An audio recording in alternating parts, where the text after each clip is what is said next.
Good evening, dandies. Welcome to Undetermined, the podcast.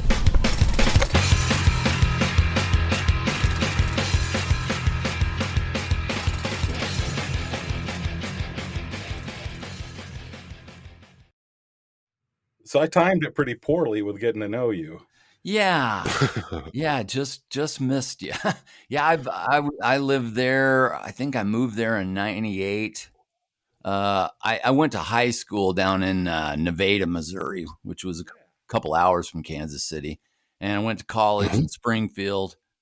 Yep, And me so too. I was a Missouri guy for a long time, and then moved to Houston and lived there for 11 years, and then moved back around I think '98. So I was there in Kansas City for over 20 years, and It's a good town. yeah, just recently I just got the chance to move, and so really enjoying Colorado though. Yep, John and I have southern Missouri, some roots. John's originally from Illinois, but we both lived in, you know where West Plains is?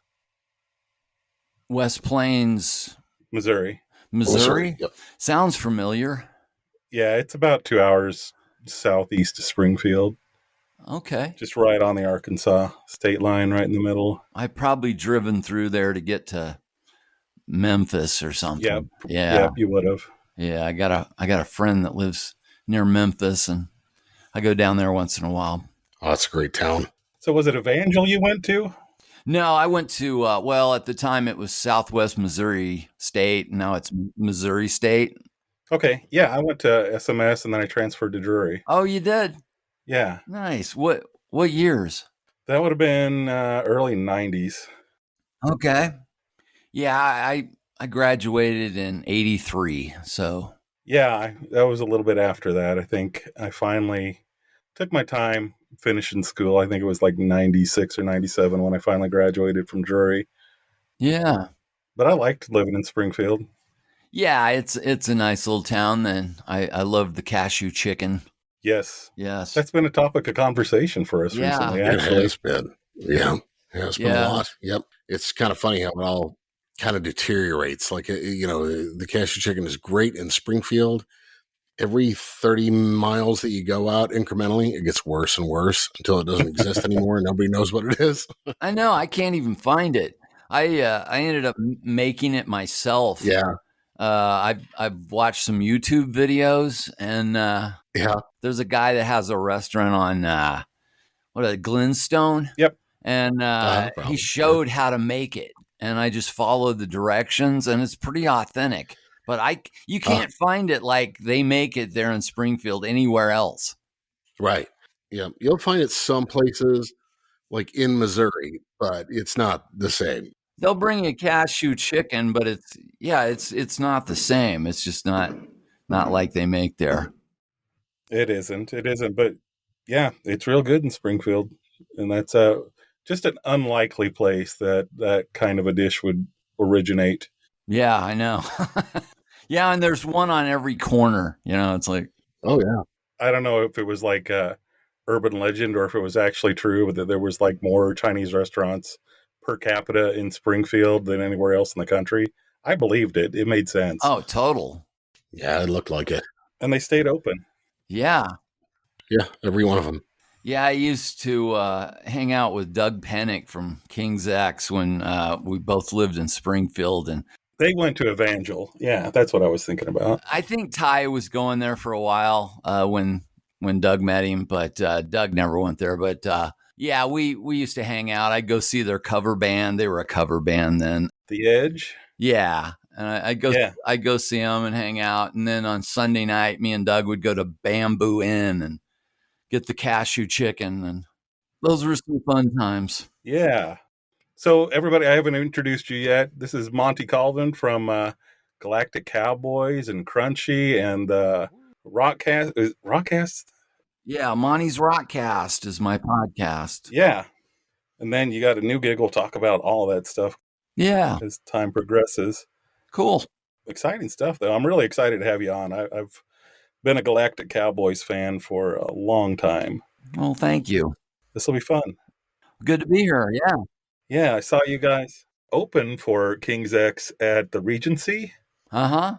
That was a fun gig. Yeah, it was. I remember that show quite well. My parents were there. A bunch of guys were down front that I ended up becoming really good friends with that live in Kansas City. And yeah, it was a fun night. Yeah, I really had a good time. So when I was living in Springfield, I'll share this story because I think it's funny. I worked at, it's probably after your time, a radio station was called The Planet. Uh-huh. And it was just like a really just, you could barely pick it up 10 miles away kind of station. And we worked for, CDs and backstage passes basically. Right. But I decided I wanted to have like kind of a kooky original name, and I decided to go by the Galactic Cowboy. All right. Just thought I'd share that. It didn't last, unfortunately. My boss kind of pulled me aside after about a week of using it and was like, look, man, I just want you to know. He was like, no one can remember the name. Stop it. Yeah, he was just like, you got to stick with whatever name that you pick. And he was like going from his own experience of, he went by Lance Mannion, and he had just really ended up regretting. Well, I thought Galactic Cowboys was a really great name too, and like all these years later, maybe not, Who knows? I like it. A good name for a band, not for a DJ. Yeah, we'd show up to a club, and it would say Galactic Cowboys. Uh-huh. And they'd misspell the name all the time, or they'd confuse us with somebody else, that had cowboy in their name. Or wasn't Galactic, just the band Galactic, kind of out about that time too? Yeah, let's see. There was some other cowboys out there named Cowboy or something. But anyway, Cowboy Junkies. Now, like everybody seems to want to use it. There's a Galactic Cowboy Orchestra. Oh, really? There's a beer called Galactic Cowboy Beer. Huh. Yeah, everybody seems to love it now. And you'd think they'd maybe, check the internet and see if that name had been used for anything else. But no, let's call it Galactic Cowboy Orchestra. Yeah, well. That's never been used. You ever have to get on to anybody about copyright or anything? Anybody that you've run into and say, okay, yeah. No, we wouldn't even, bother. Yeah. No. It's kind of a pointless endeavor these days. If you go on like Bandcamp and look up any band name, there's like 5 versions of it. Oh, yeah. I just could care less about any of that now. I never really made hardly any money doing it anyway. I'm not going to worry about it now. Right. So. Crunchy's also a great band name. That was your solo project, kind of? Yeah.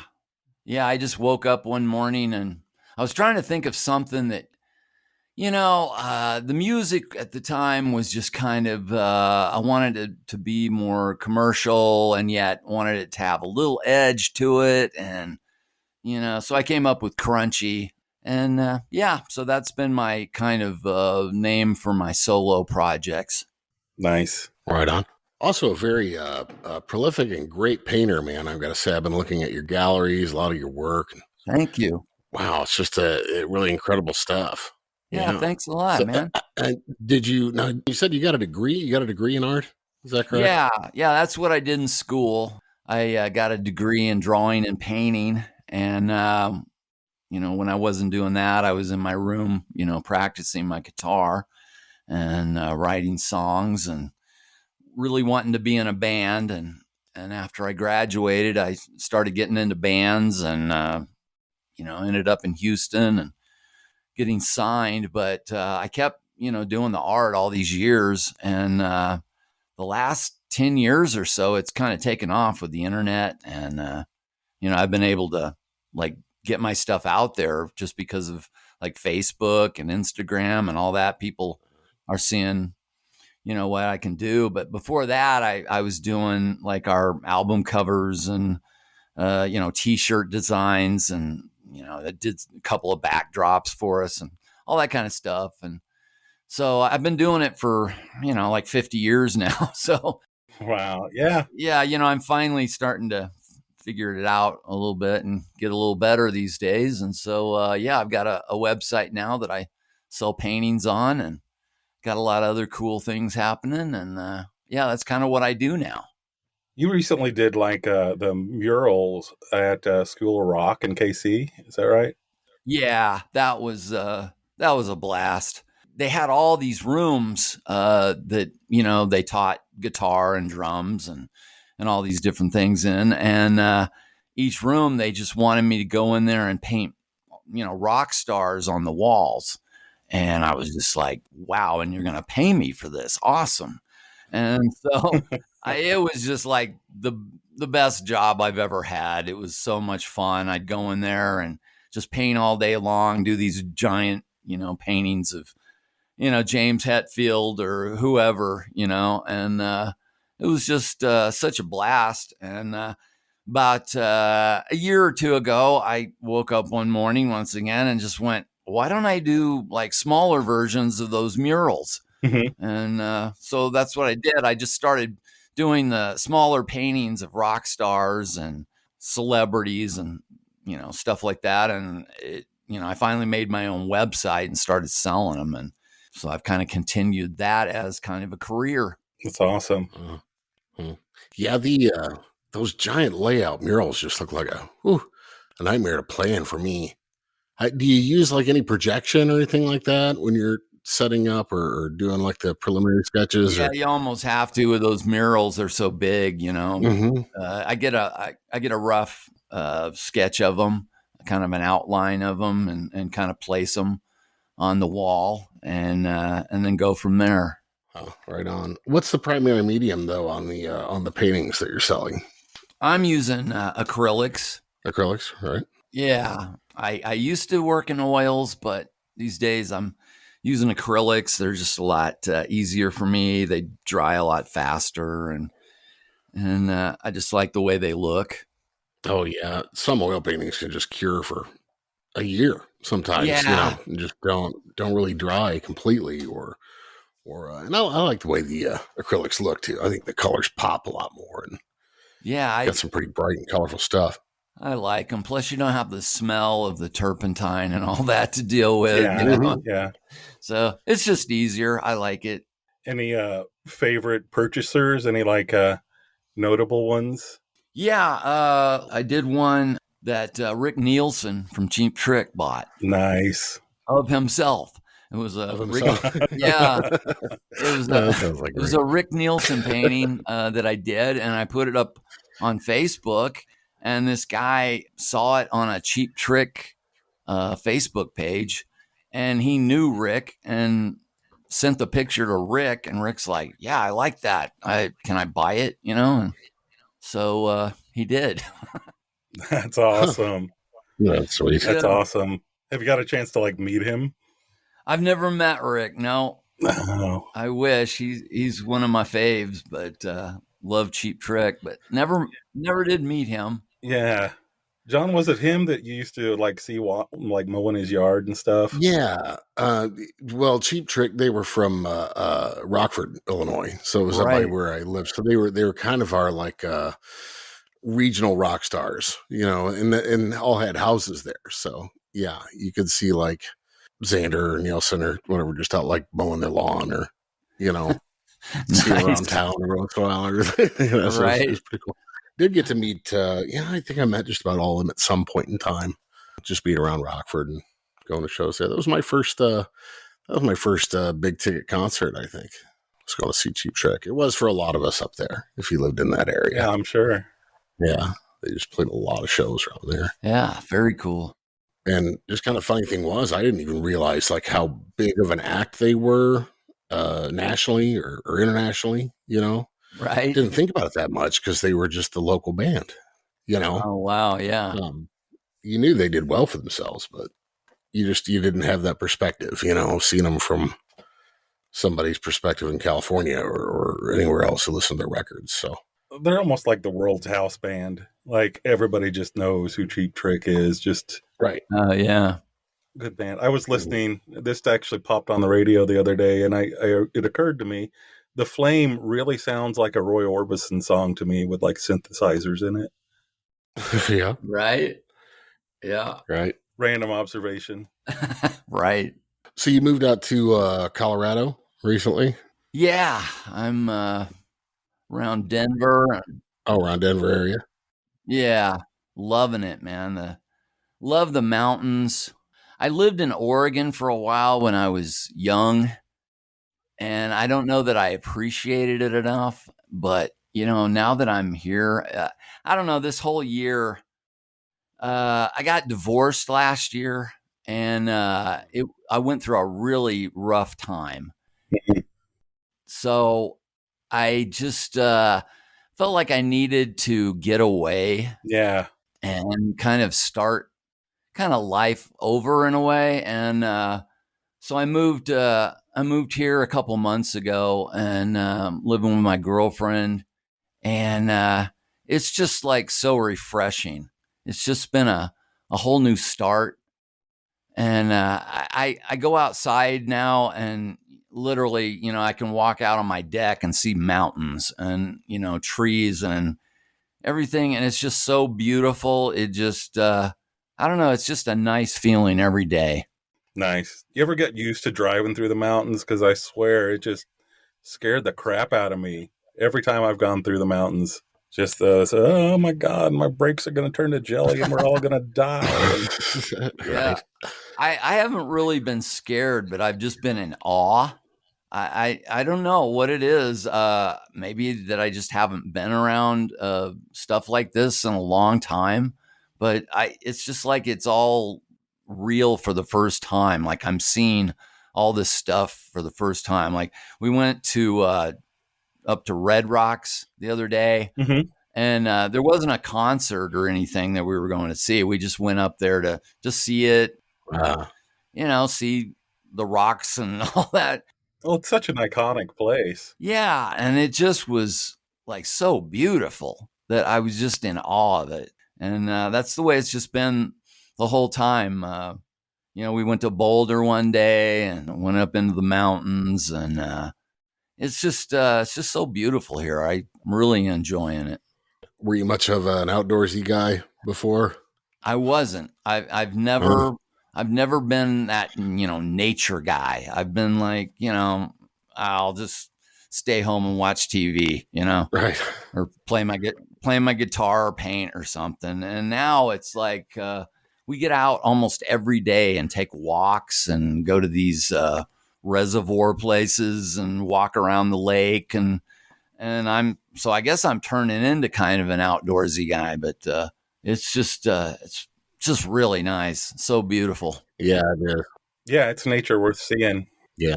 Out there. I haven't experienced a Colorado winter, and I don't know if I'm eager to do that. Yeah, this winter may suck, but so far, God, the spring and summer has been amazing. Nice.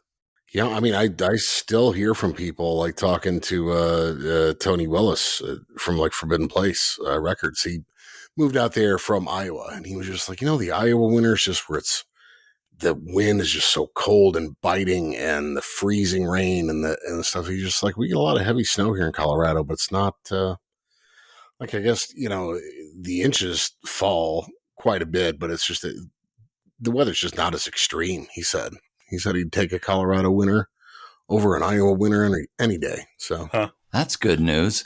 Yeah, I was here. I think I came here for a visit I think it was March, and I stayed here for several weeks and just saw what it was like. And it snowed a few times, but it was just like I'm still gonna move here because it's just really nice and I like the people, and I haven't regretted it once.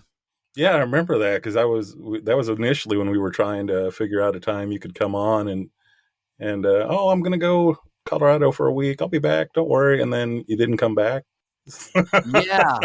Yeah, it was kind of a spur of the moment kind of thing in a way. I came here thinking I'd be here a week, and then I stayed about a month, and then I went back, and literally like the next day I just went, I'm gonna move. And so I just rented a truck and drove it back here. How awesome to have the ability to do something like that. Yeah, I just, it was just a decision that made sense to me. And I was just like, why wait? I could wait, you know, but I was just like, no, I'm ready. And I'm just going to go. You got a place to go. Sounds like a pretty portable job or jobs. Yeah, that was the thing. I'm doing my paintings for a living. And so, I actually, when I came here to visit, I went ahead and just set up in my girlfriend's dining room and just, had my easel and my, paints and everything. I brought them with me and I went ahead and did like 3 or 4 paintings for people and went ahead and made money. And so I was just like, I could do that here. So I just went ahead and moved. There's a bit more probably of an artsy community there than in Kansas City. I'm not sure, but it seems like it almost. I'm hoping. I haven't really, I haven't really found anything yet, but we're planning on doing that. Just looking into what the galleries are, or getting with some other artists and seeing what they do.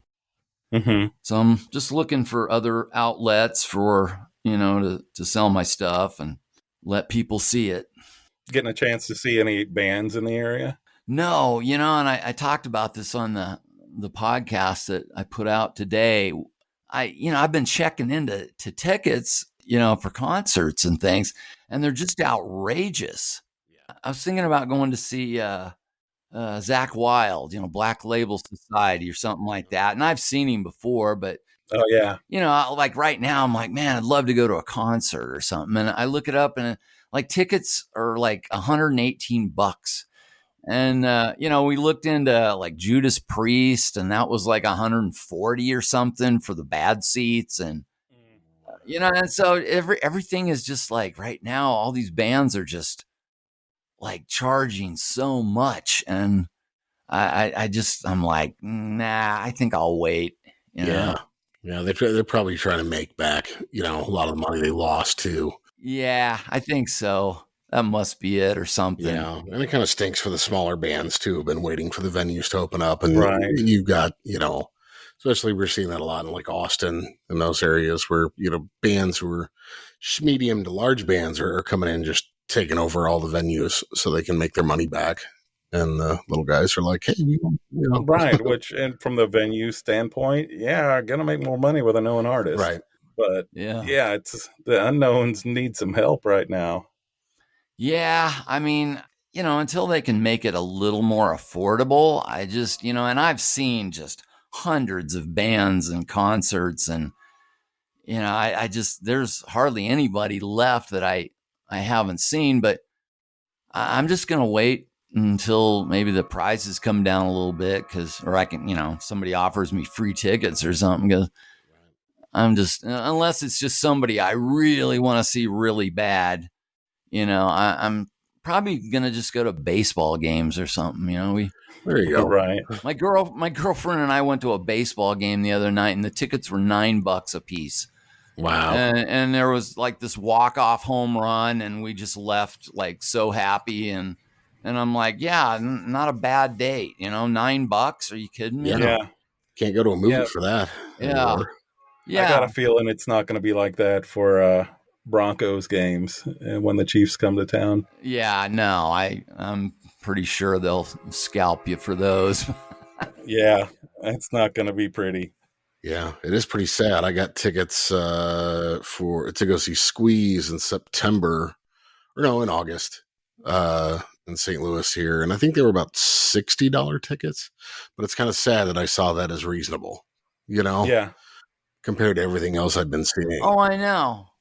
Yeah, I think Todd Rundgren tickets were like $40 or something, but they're in the up in the balcony or something. Nosebleeds. Yeah. We're thinking about going to that. We got tickets. My kid's he's 11 and been learning the drums and just like a monster Dave Grohl fan. Yeah. So we bit the bullet and bought 3 Foo Fighter tickets for August.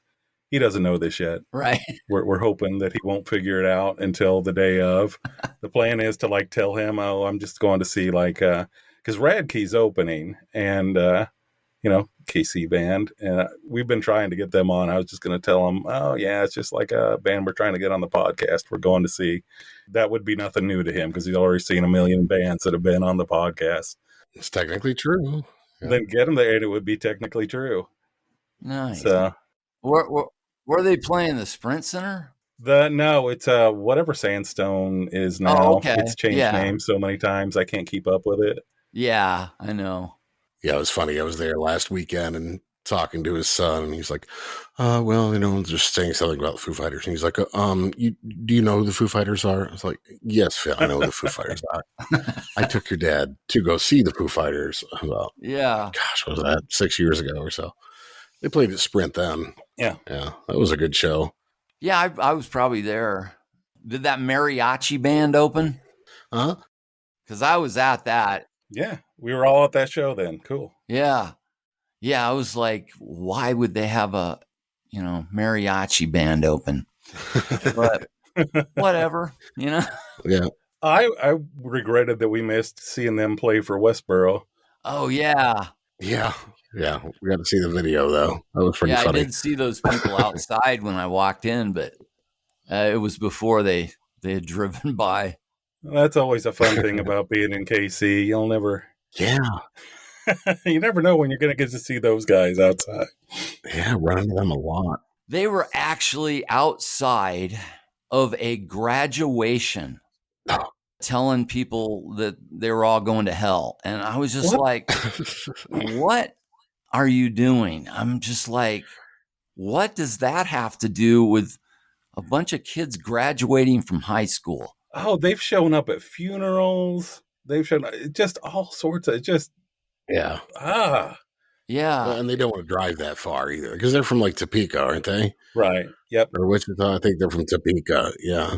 It was so hilarious, though, because while they were across the street with their signs and saying, you're going to go to hell and all this, there was a guy in a devil costume. Nice. That was like standing right by him. and I thought that was hilarious. That's great. Yeah. Do you ever get anything like that with like any of your shows? People protesting? Yeah, or just weird. I don't think so. I got two things on that. When I was in college going to SMS in Springfield, they would there'd be churches around there that like I went and saw Blue Oyster Cult, and I went and saw Judas Priest. And when you go in, before you go in, they'd be telling you, don't go in there. They're of the devil. They're satanic. And I just go ahead and go on in because I was actually a Christian at the time, and I was just like, okay, but I still like their music. And so I used to. Still cool. I used to get that a lot. The weirdest thing, though, is I was actually in a Christian band back in the 80s. Like this guy named Morgan Cryer hired me to play bass. Okay. And we toured the U.S. playing everything from festivals to churches to, all this stuff. And, and the guy would actually preach during the concert. During the set, yeah. Yeah, we just like stand there while he, talked to the crowd about Jesus. That'd be uncomfortable, I would think. Well, yeah, because you go out and, you'd kind of build up a little sweat and you'd be, in the groove. And all of a sudden he just shut it down and start talking. And I usually just go backstage and sit down or something, because it was like, well, this may go on for 10, 15 minutes. Right. Yeah, I could see that being a just groove killer. But the guy was talking about Jesus and everything. And we get done with the concert and I go out and I'd be talking to people, just hanging out. And on more than one occasion, I had somebody come up and go, listen, how can you do this? And I go, do what? And play this kind of music. Right. And I'm like, I wanted to say, you mean cheesy Christian pop? And, but I just go, you mean like Christian rock music? And they're like, yeah, how do you justify doing that? And I'm like, wow, okay. Yep. Never mind. I don't get it. So I had a friend that was like that, and like I was listening to Tourniquet. Are you aware of them? Yeah, just awesome thrash Sure. Christian group. They're Yeah. hardcore, man. And he was just like over the top Christian and just like I don't see it. This is like devil music. Why do you do this? And I got this big lecture from him, and I just shot right back to him because he was a big Jimmy Buffett fan. And I'm like, you tell me how. Why don't we just get drunk and screw? Is better than this. Yeah. He shut up. Oh yeah, I got that a lot. People trying to make me feel bad for listening to anything. There was always somebody that thought something was wrong, something was bad. And it was just, to me, it was music. Right.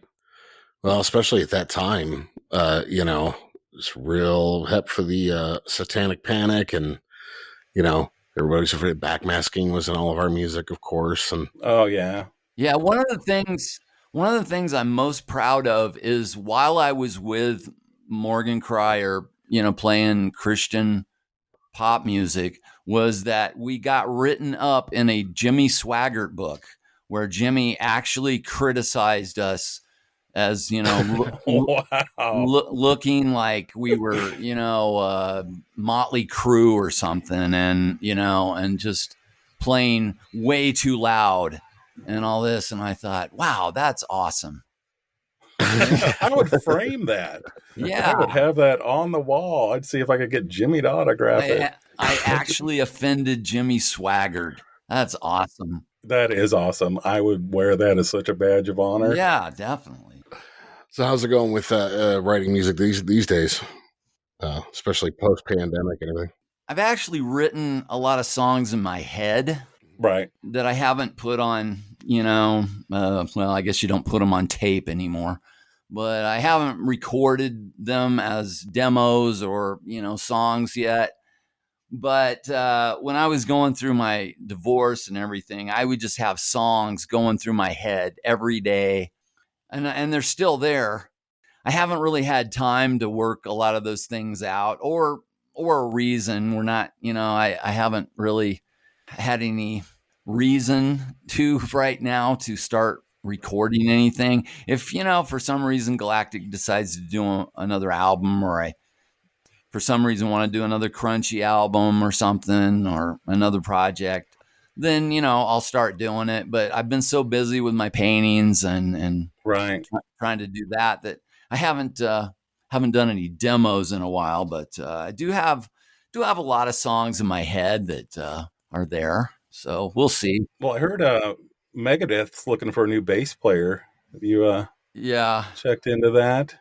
You could do it, man. You got some. Woo. Well, I appreciate it. All I can say about that is I love Dave Ellefson. I think he is an awesome bass player, and nobody really knows what went on there. And I feel really bad for him. And I think it's sad that they fired him. And because I think he should have the chance to still do it and redeem himself, or whatever it has to be. But I really wouldn't be interested. Not that I could even do it. I don't know that I could, but whatever. I just I don't know. From everything I've heard, I don't know that I'd be real happy with Dave Mustaine.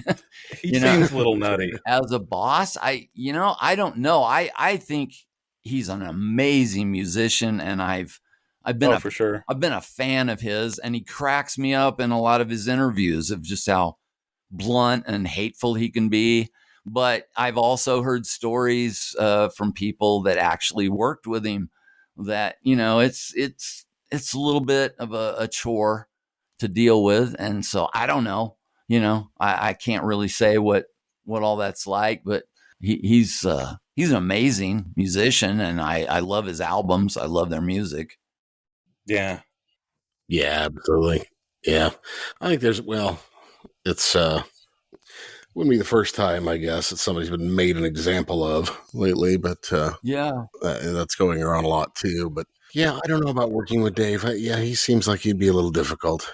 Hopefully it'll pass and people will, because if he really didn't actually do anything that, wasn't just incredibly terrible, then hopefully people will just forget about it. It was like I was watching a basketball game last night and Marv Albert was announcing, and it was his last game ever as an announcer. He'd been doing it like 50 years. And I thought about it and I thought, oh yeah, remember that time that he Yeah. got accused of wearing women's clothes or something, and there was this big, controversy, Marv Albert's a weirdo or whatever, and he just disappeared for I don't know how long, like a year or two, and then just came back like nothing, and it's like everybody just forgot, and it's like it's Marv Albert, and Right. and now it's just like, oh yeah, Marv Albert, cool, yes, Yeah. Well, it's a weird world. Yeah. The things that we would have let slide a long time ago are just such big sins now. oh yeah, And everything. vice versa. I think the things we do still let slide, it depends. That sliding scale of fame too is what irritates me about it. It's like a lot of things they won't bring up about like Jimmy Page's past because he's Jimmy Page. Right. Like that should make a difference. It really shouldn't if he did something egregious and horrible. Yeah, there's a lot of that letting that go depending on who it is. Yeah. Especially like editing out certain songs on the radio and not other songs on the radio because, well, the band's bigger or Right. more famous or, Oh yeah. You say that about gangster rap a lot. It's like they give those guys a hard time for lyrical content, but, read some Johnny Cash lyrics. They're pretty rough too. Yeah. So, speaking of crazy artists, who's the craziest artist band you've encountered or toured with or anything like that? I could imagine Anthrax is pretty nuts. You would think so. And by the way, I talk for half the show about Anthrax and the tour we did with them on this latest podcast. Man, I just timed it. See, my timing shit again. I just put it up this morning, so most people haven't heard it yet, so don't worry about it. But, we'll give them a teaser. Yeah, I tell a bunch of stories about being on the road with Anthrax, and yeah, you would think they were all crazy and everything, but they really weren't. They were just they were really, they just kind of stuck to business. They just were out there, and they just would kind of hang out during the day. And then at night, they would go on stage and just play flawlessly. And they were just really professional. There might have been one or two nights on that whole tour where, I saw them get a little bit crazy or drunk or whatever. But for the most part, they were just all business. They were just we're out here to do a job, and they did it. And they were just pretty normal, nice guys for the most part. I'd imagine you'd have to kind of get to that point to remain stable as a band, to keep it together for as long as they have. It's hard to imagine how long they've actually been together. Yeah, I think would they start in 80s? Yeah, I think early 80s. Yeah, they've been around a long time. I should know this because I've been watching that. They've got this thing on YouTube right now. It's kind of a documentary series that they've been doing where they go through their entire career, go through every album, talk about it. And it's really interesting. But yeah, they've been around a long time, and those guys are just really good. It's just a really good band, and they were good guys. I'm glad they brought Joey back too. Yeah, definitely. When we were out with them, they had John Bush. I like John Bush too. I don't want to sound like, I think he's awful, but it's just not right without Joey. No, he's an amazing singer, but yeah, I agree. Anthrax, is, to me, it's Joey. Yeah. And sadly, the only time I've ever seen Anthrax was when they were touring with John Bush. And it was a great show. But in my heart, I was a little bit sad. I felt like I was missing out a little bit. Yeah, no doubt. It seems like whenever that happens, like I saw Maiden in an arena, and then the next album they did, it was Blaze Bayley, and they were in a club. Mm. And it's just not the same. People don't care as much. It's just kind of different. And as soon as Bruce came back, they were back in arenas. So Yeah. Wow. kind of the way it goes. Scott Ian's been diversifying. He's playing with Bungle now. I mean, playing with Mr. Bungle, of course, on bass. Oh yeah, right. Yeah. And guitar. I got that. Yeah. That was a thrash album, man. Yeah, absolutely. That was definitely thrash. It was, they improved so much on that demo. Just compared, well, I mean, I'm sure the audio quality and the sound recording quality wasn't that great in the first demo anyway, but they were just kids. But yeah, I don't know how much of that I've heard rumored they're trying to get out of their contract with Warner Brothers, and that's so they were trying to just pay that all off by redoing Raging Wrath, and that they're going to go back to writing more avant-garde weird stuff. So they wanting to get on Epicac? I don't know. I'm not sure. I think it's just all where the rights are. I mean, Patton owns Ipecac, so it'd be a pretty easy transition as long as they could, do it legally. I think that's the big thing. It's just a legal burden, namesake, and all that. Yeah. Favorite bass player? This is getting me thinking about. We had Billy Goel on about a year ago from Faith No More. Really love him too. Mm-hmm. Yeah, but as a bass player, who's your favorite? Monty? Who's mine? Who's your guy or gal? Let's see. I did a top 10 of my favorite bass players on my show a couple of years ago, and I think I had Lemmy as number one. Oh, that's yeah. You got a little bit of you can hear a little Lemmy in you. Oh, definitely. I was telling my girlfriend the other day, I was like, I saw Motorhead back in what was it? Probably 88. I was in The Awful Truth. I was in this band called The Awful Truth, and I was still experimenting with my sound. And I went to a Motorhead show, and in between, Lemmy would strum, his bass and just make noise with it, and it just was so distorted and just, huge and evil, and it just was like, wow. And so I left and I went and bought this 8-string bass that I found in a pawn shop, and I hooked up a distortion pedal to it. And after that, I went and bought like a Marshall guitar head and started playing with that. And it just kind of developed from there. It's kind of changed over the years, but yeah, I kind of started there where I was just like, man, that is so, huge. And so I went in that direction and kind of developed the monster bass tone. I love it. It's definitely a monster tone. Yeah, I mean, I love guys like Billy Sheehan, and in fact, he's got one of my paintings. Oh, nice. And he's a hero, but at the same time, when I watch Billy Sheehan, I kind of get depressed because it's like, I'll never be as good as that guy. He's so far out there as far as unbelievable that I can't even relate. And so I go more for people like Lemmy. I like, my cousin was Dee Dee Ramone. Yeah, I wanted to bring that up. Yeah. And he, I loved him, his attitude, the way he played, and, what he did for, that whole genre. And so I've got a lot of heroes like that, just guys with big nasty tones.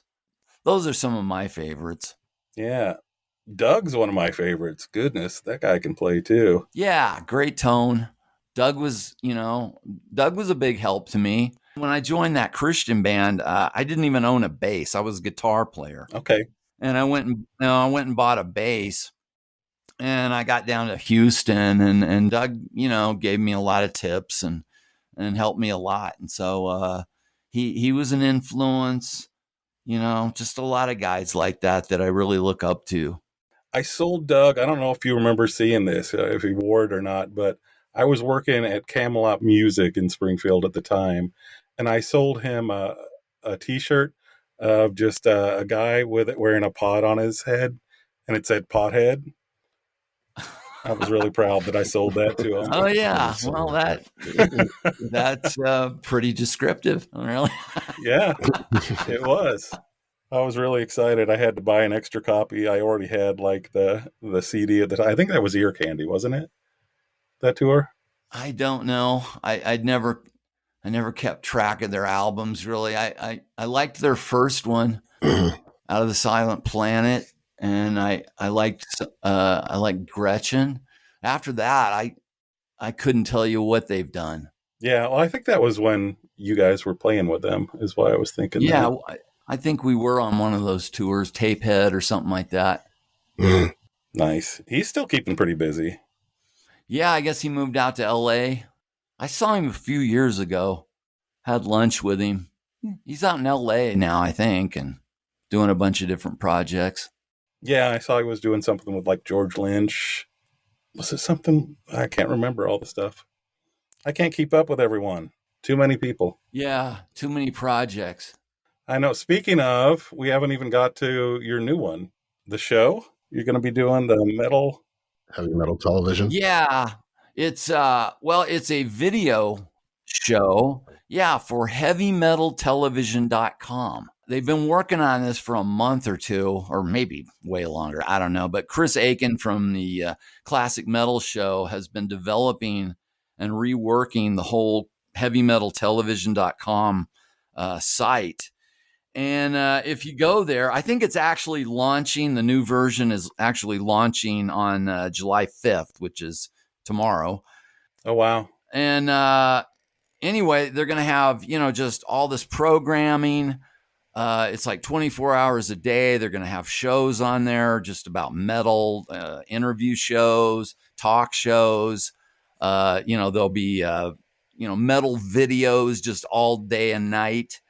And he asked me to do a video show where I paint and show myself painting these rock star paintings.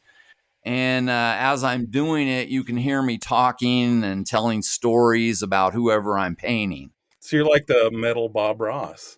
Exactly. Nice. And it's called Art That Rocks. And the first episode is July 16th at 8:00. It doesn't matter where you are. Just tune in at 8 p.m. on July 16th. And that's the first episode. And I did a show where I did a Geddy Lee painting and talked about the first time I saw Rush.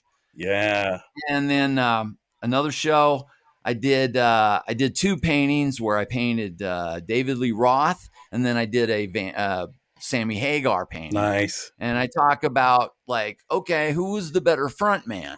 I have the unpopular opinion. I'm Sammy. Yeah. He's got as much charisma, I think, as Dave. He's got a better voice. He's a better songwriter. He can play guitar. I mean, it adds up to more. Yeah. With Sammy. And that's kind of my opinion, that he's definitely the better musician, but you'll have to watch the show to find out who I pick. Okay. So, but I tell you what my thoughts are, and you find out who I think was better at the end of the show. Nice. And so that's coming up. I also just finished one with Rob Halford riding the motorcycle onto stage. Yeah, and then, I get the paintings done. I video it, make a show out of it that's going to play on the heavymetaltelevision.com. And then after that, if you want, you can go to my website and take a look at them. And if they're still available, you can buy them. Oh, man, I love that. Yeah, it's very fun and exciting, and the kids are just going to love it. I think that's something that people would enjoy. I'm excited to see that. Yeah, it's a blast. I got a lot of shows coming up too. I may do another one of Lemmy. I'm going to do one on Axl Rose coming up, where I talk about how he kind of almost ruined my career in a way. And but there's a whole story to that. And as I'm painting it, I'll be telling you what happened and what I think of Axl Rose. Oh man, you're teasing us. I'll give you a preview. It's all right. When Galactic Cowboys got signed, we signed to Geffen Records. Oh, label mates, yeah. Yeah, Guns N' Roses was on there, and they were huge. And they were in the studio. And we went ahead and recorded our album, and we got our first album done. And the label kept going, well, you got to wait. You can't put it out until Guns N' Roses comes out with the, what was it, Choose Your Illusion or whatever that was. Yeah. I remember that. There was so much BS that came along with that record. I was working in radio at the time, and cease and desists, and go ahead. I think it was Use Your Illusion. Was that it? Yeah, it was the double 1 and 2. Yeah. And we kept waiting and waiting, and we were just sitting at home, and we couldn't tour, and our album was just sitting there, and we couldn't put it out, and we just kept waiting, and they're like, no, Axl's still in the studio, and so eventually they just were like, all right, go ahead, we're gonna put it out. Yeah.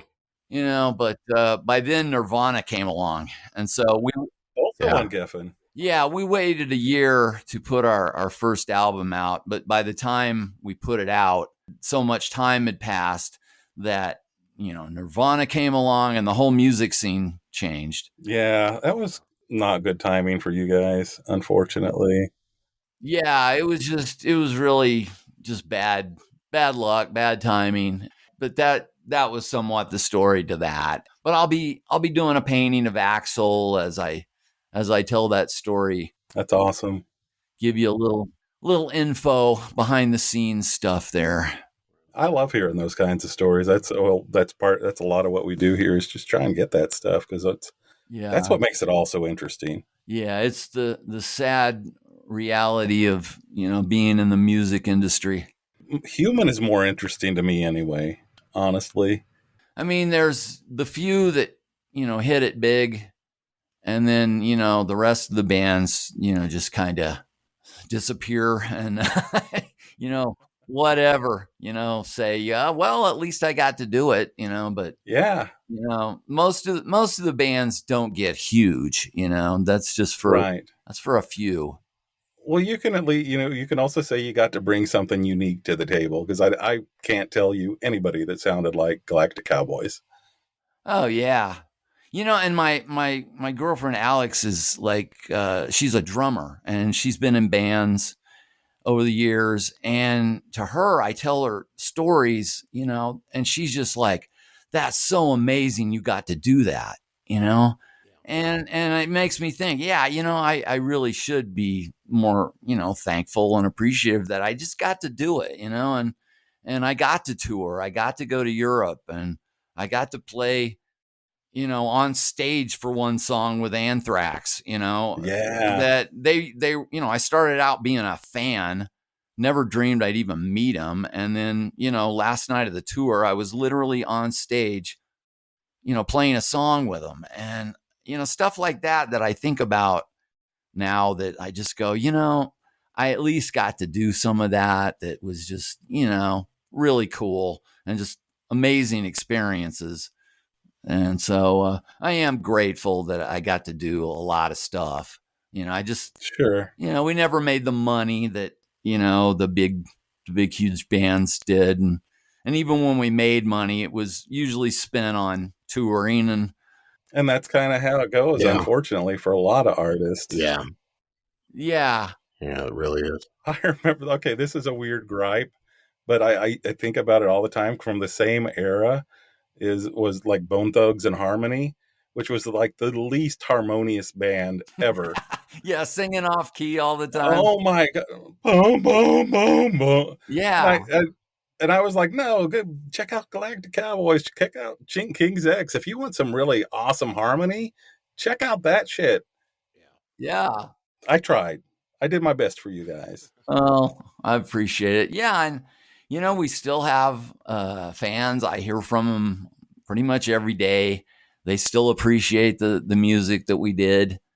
And yeah, I got to do it. It was great. It's just there's a lot of frustration that goes along with being in that whole system and the machine. Yeah. And, one day we got several $100,000 from Geffen, and a few months later I called the accountant and he's like, "You don't have any money at all. Yeah. You're broke." And I'm like, "Where did it all go?"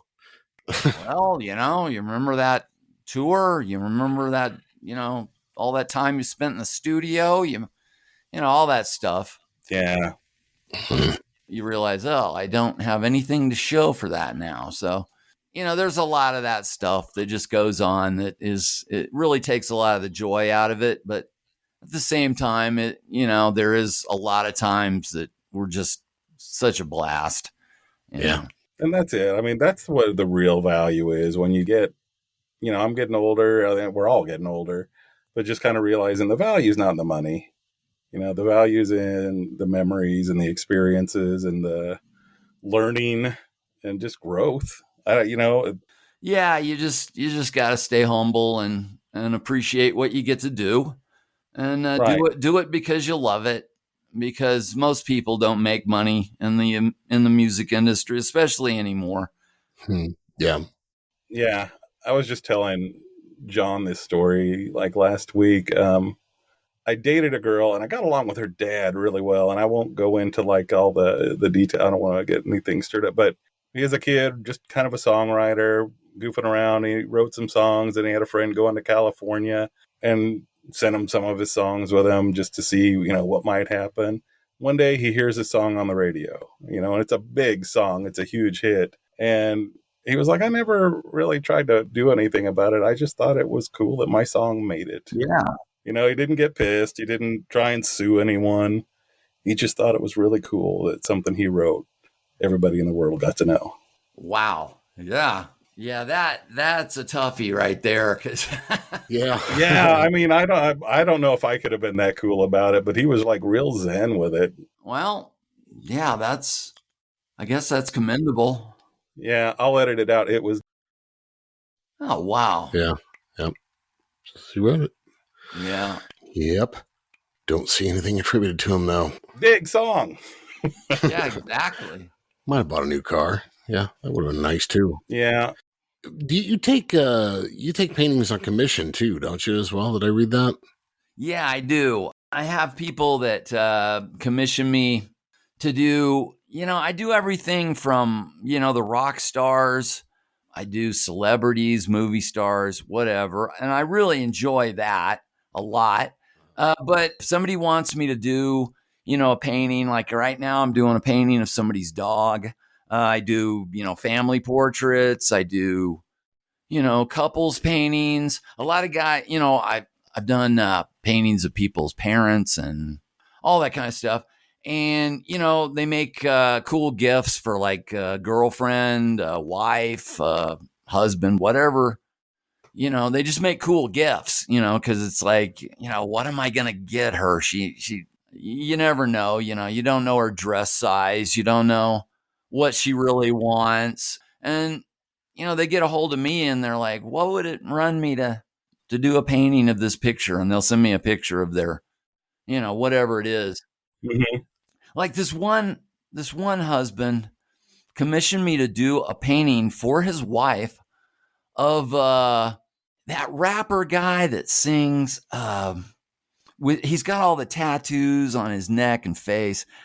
I sound really old. I can't think of his name. There's a lot of them with Yeah, they all look like Gucci that. Mane, Lil Wayne. Anyway, not important. He had me paint a painting of this rapper, singer, a guy that I'm not like a fan of or anything, but I'm like, yeah, I can do that.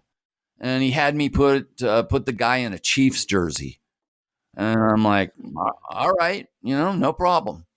And so, I did stuff like that.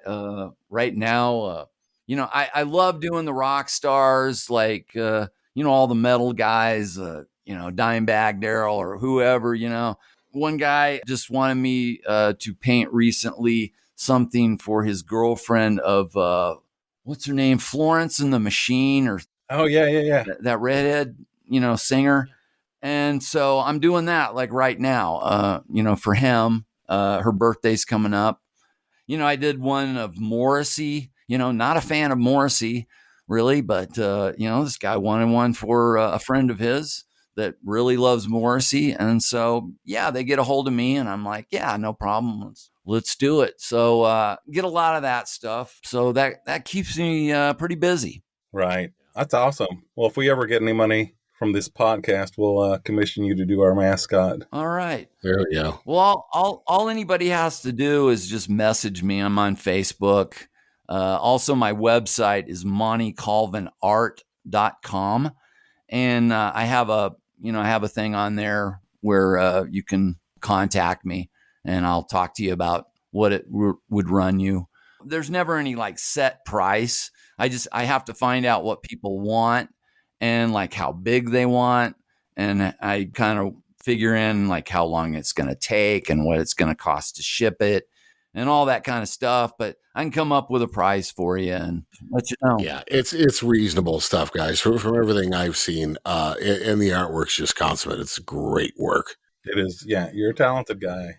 Definitely be proud to hang it on your wall. And all things considered, for custom work like that and of that quality, it's your prices aren't bad at all, really. Yeah. Well, exactly. If you think about it, I'm going to spend $200 or $300 on, something that's, not going to last, or, to pay my plumber or whatever, and then, or I can buy this and I'll have it forever and it'll be a gift that, my wife or husband will never forget. Right. I've got flower paintings on my site, and it's like, I always think, you can pay, $75 to $100 for flowers, or you could buy one of my paintings and she can keep it forever. They're not going to die. So it's really a good investment. Like buying records. Baby, it's cheaper to buy a record than it is for us to all go out to dinner. Yeah. Can I just, well, exactly. Just flushing that money down the toilet, literally, baby.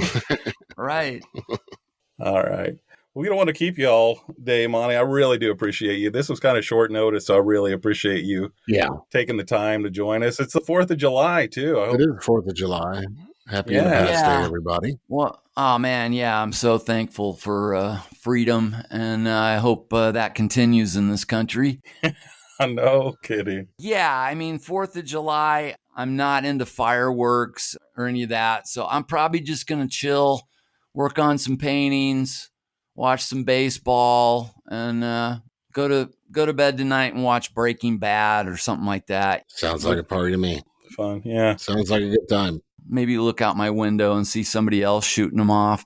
There you go. To me, it's kind of a waste of money. So yeah, I don't get how I always find the friend that's really obsessed. If I really want to watch fireworks, find the friend that's obsessed because they've saved money for it all year. I know. I'm gonna buy sparklers and bottle rockets. That's God. I had an ex-wife that would spend hundreds of dollars every year on the 4th of July, and it was just like, I just sit there and count the money as it would go up into the air, Yeah. Wow, that was a $15 explosion. Yeah, it'd be like $60, $70. Exactly. I just hear the hiss of it going up in the air and just literally going into a puff of smoke. Yep. Smoke and flames. And I never got it. I just did not get it. But that's what she was into. So I was like, whatever. But now I'm just gonna stay home and hang out, watch somebody else. Yeah, we might go see what our tax dollars paid for, and going up in flames this year. Yeah, Columbia had a pretty good show when we were there. Yeah, they're supposed to be doing a big one tonight, making up for the COVID year. So we found a great place to sit the last time when we all went to that in Columbia. Yeah. They keep moving it around though. Now is it not downtown? No, it's out in the country off of WW Broadway, somewhere way out there. Huh. Nowhere to park. Might just see if we can see him from here. Fingers crossed. Yeah, sounds good. Well, Monty, thanks for joining us, man. We appreciate having you. Had a good time. Yeah, absolutely. Thanks so much for having me. I appreciate you taking the time to talk to me and let me tell everybody what's going on. Yeah, anytime, man. Check out my podcast too. It's montysrockcast.com, or you can find it on iTunes, just Monty's Rockcast. Yeah. But look it up and check it out. And I tell, stories about the music business and tell you what I think of new albums and what's on TV and all that kind of stuff. It's kind of a fun show. So yeah, I've caught it. Check that out, and I'll keep you informed as to what's going on in the world. Right on. Awesome.